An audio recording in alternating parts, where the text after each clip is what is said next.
ஒரு ஊர்ல அண்ணா, தம்பி 2 பேர் இருக்காங்க. அவங்க 2 பேரும் எப்பவும் சண்டை போட்டுக்கிட்டே இருக்காங்க. இதுல வீட்டு சூழ்நிலை அதுக்கு மேல இருக்கு. எப்பவுமே இந்த பசங்க 2 பேருக்கும் ரொம்ப வருத்தமாவே இருக்கு. அப்பா, அம்மா 2 பேரும் ரொம்ப சண்டை போட்டுக்கிட்டே இருக்காங்க. இவங்க சண்டையில நம்மள பார்த்துக்க மாட்டேன்றாங்க. அட்லீஸ்ட் வீட்ல ஒரு அமைதியான சூழ்நிலையும் இல்ல. நல்ல சாப்பாடும் கிடைக்கல.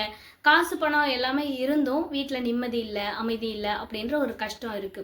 இதுல 2 பேருமே எங்கேயாவது கிளம்பி போயிடலாம் அப்படின்றதுக்காக ஒரு டூர் மாரி ஒரு 3 நாள் போயிட்டு வரலாம் அப்படின்னு கிளம்பி போறாங்க. அண்ணன் ரொம்ப அத நினைச்சு கவலைப்பட்டுக்கிட்டே இருக்கான். இந்த டூர் 3 நாள் போறாங்க. அண்ணன், தம்பி 2 பேரும். தம்பி எல்லா பிரச்சனையும் மனசுல இருந்து தூக்கி எட்ட வச்சுட்டு 3 நாள் ரொம்ப சந்தோஷமா இருந்துட்டு வராங்க. அண்ணன் போற வரைக்கும், போயிட்டு திரும்பி வர வரைக்கும் அந்த கவலைகளையும், பிரச்சனைகளையும் நினைச்சுக்கிட்டே இருக்காங்க.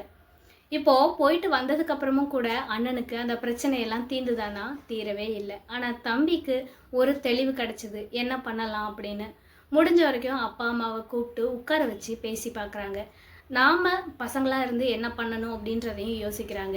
இனிமே நானும் அண்ணனும் சண்டையே போட்டுக்க கூடாது அப்படின்றதுல தெளிவடைகிறாங்க. 2 பேருமே ஒரே வீட்ல தான் பிறந்து வளர்ந்துருக்காங்க. 2 பேருமே ஒரே நேரத்துல தான் டூர் போயிருக்காங்க. ஆனா எப்படி இந்த மாற்றம்? சில பேரு எங்க போய் எங்க வந்தாலும் அதே பிரச்சனை பத்தியே நினைச்சுக்கிட்டே இருக்காங்க. அதை பத்தி யோசிச்சுக்கிட்டே இருக்காங்க. வெளியிலலாம் போனா கூட சந்தோஷமா இல்லாம வீட்டு பிரச்சனைகளை பத்தியே பேசிக்கிட்டே இருக்காங்க. அதோட சொல்யூஷன் என்னன்றது கூட யோசிக்கிறதே இல்லை. ஆனா யார் ஒருத்தவங்க அந்த ஸ்மார்ட்டா அந்த பிரச்சனையில இருந்து வெளியில வராங்கன்னா, இந்த தம்பி கேரக்டர் மாதிரி இருக்கிறவங்க தான் ஸ்மார்ட்டா பிரச்சனையில இருந்து வெளியில வராங்க. எவ்வளவு பிரச்சனைகள் இருந்தாலும் அதை பத்தி மட்டுமே நினைச்சிட்டு இருக்காம அப்பப்போ அதை தூரமா வச்சுட்டு சந்தோஷத்தை கையில எடுங்க.